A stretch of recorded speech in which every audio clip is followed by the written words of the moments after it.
锅里还有鸡蛋糕，拿出来吃。哎，你别说，它搭配的还挺营养。教吧，是不是还行啊？哇，这早饭这么吃也挺巴适啊。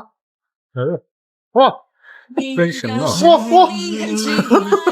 洗衣服还行，早餐这一块还行。这我能吃吗？这玩意儿？这你别吃，你别吃，有的你不能。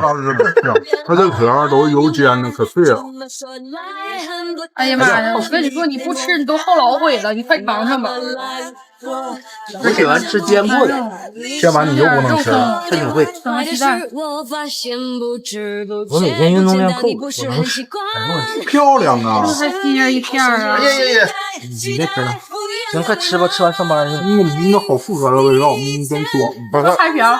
小弟妹儿，你体重多少来着？标准体重100斤。哪有男生问你啊？你你一条大腿100斤吗？你100斤。过2天他俩体检超完你跟去啊，我们绝对不信，这是虚假谎言， 100公斤呢。